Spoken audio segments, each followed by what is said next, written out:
Hai, hello, salam sejahtera Malaysia. Selamat datang ke channel Fels Lifestyle. Terima kasih kerana terus setia dan terus bersama di dalam channel ini. Antara pertanyaan netizen, persoalan yang ditimbulkan, mampukah Anwar bertahan? Kenapa tiba-tiba ada persoalan ini timbul semula? Adakah ini susulan peletakan jawatan Rafizi dan Nik Nazmi? Akhirnya satu artikel ataupun perkongsian daripada Harapan Daily bertarikh 29 Mei. 11 ahli parlimen tarik sokongan. Kabar angin yang memualkan. Dengan caption ataupun gambar melalui grup WhatsApp. Breaking news, ahli parlimen PKR yang dikabarkan telah menarik sokongan kepada Anwar selaku PM. Kalau ini adalah kabar angin yang memualkan, kalau ini adalah perkara ataupun berita palsu, sudah pasti pelakunya perlu dikenakan tindakan. Tapi kita lihat di dalam artikel ataupun perkongsian daripada artikel Harapan Daily. Sekali lagi berita penarikan sokongan sejumlah MP terhadap Perdana Menteri ditimbulkan berikutan peletakan jawatan Rafizi dan Nik Nazmi. Kali ini dikatakan kononnya 11 MP termasuk Rafizi dan Nik Nazmi diberitakan akan menarik sokongan yang diberitakan akan dilakukan melalui sidang media pada Jumaat, di mana Jumaat bertarikh 30 Mei 2025. Dan yang mengejutkan saudara-saudara, disebutkan di sini senarai MP tersebut. Ahli parlimen lain yang disebut adalah Chang Li Kang, Tanjung Malim, Tan Kar Hing Gopeng, Akmal Nasir Johor Bahru, Wong Chen Subang, Zahir Hasan Wang Samaju, Li Chian Chung Petaling Jaya, Syed Ibrahim Syed No Ledang, On Abu Bakar Batu Pahat, Aminuddin Harun Pot Dixon. Berita palsu, hakikatnya ini adalah berita palsu dan tiada kebenaran sama sekali. Naib Presiden PKR Chang Li Kang yang namanya disenaraikan dalam kumpulan itu menyifatkan ia sebagai mengarut. Setiap kali berlaku pergolakan politik, isu kononnya ada MP menarik sokongan yang selalu dimainkan. Hakikatnya semua ini menunjukkan pembangkang, ketandusan idea dan hanya memikirkan soal kuasa dengan menyebarkan cerita-cerita tidak benar. Ia tidak lain bertujuan mencetuskan ketidakstabilan dalam kerajaan madani dan mahu rakyat menjadi resah. Sepatutnya jika ada berangan-angan mahu mengambil alih kerajaan, tunggulah PRU 16 akan datang dan biarlah rakyat membuat penentuan. Dalam hal ini rakyat tidak harus termakan dengan dakwah yang disebarkan melalui media sosial kerana tiada mana-mana MP yang berhasrat menarik sokongan dan kerajaan ini tetap stabil berkhidmat kepada rakyat sehingga tempoh mandat yang ditetapkan. Hai, hello, salam sejahtera Malaysia. Selamat datang ke channel Fels Lifestyle. Terima kasih kerana terus setia dan terus bersama di dalam channel ini. Antara episod rasuah yang paling menjadi pertanyaan ramai orang, terutamanya rakyat di negeri di bawah bayu, berkaitan dengan skandal rasuah di Sabah. Bertarikh 30 Mei 2025. Di samping orang-orang Sabah sedang merayakan sambutan keamatan di KDCA, Perdana Menteri Datuk Seri Anwar Ibrahim yang dikatakan merasmikan sambutan tersebut.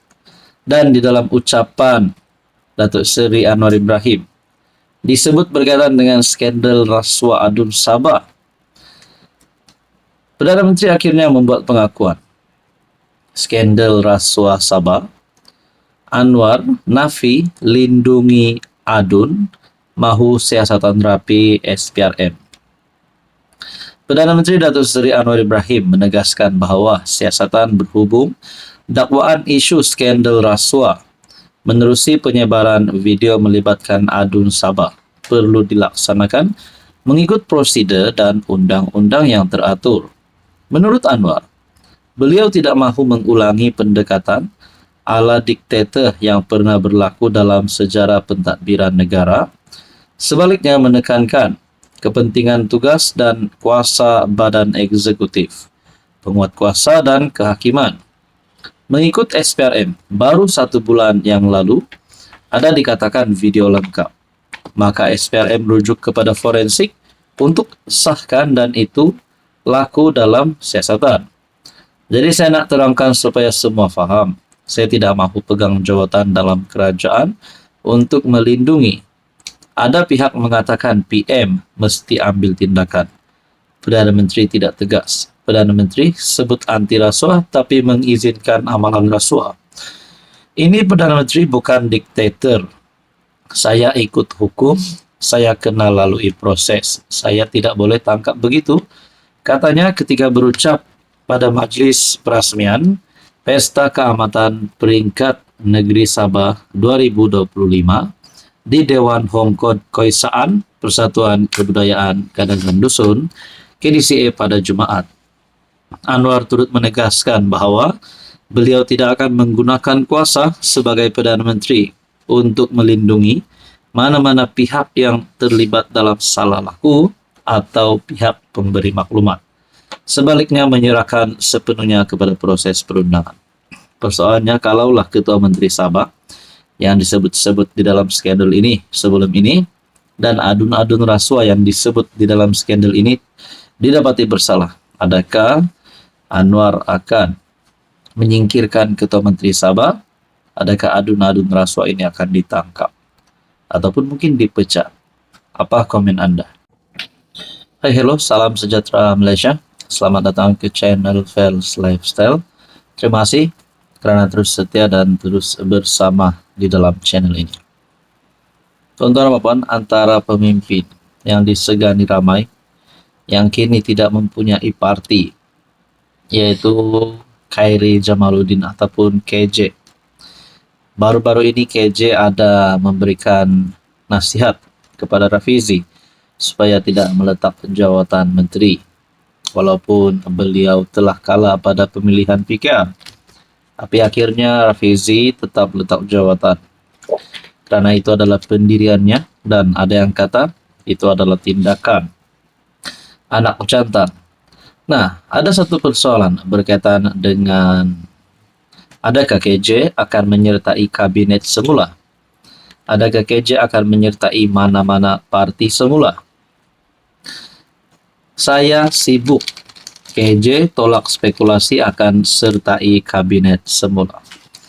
Nah, saudara-saudara, sekarang kita sudah tahu peletakan jawatan Rafizi dan Nik Nazmi di dalam jemaah menteri di dalam kabinet.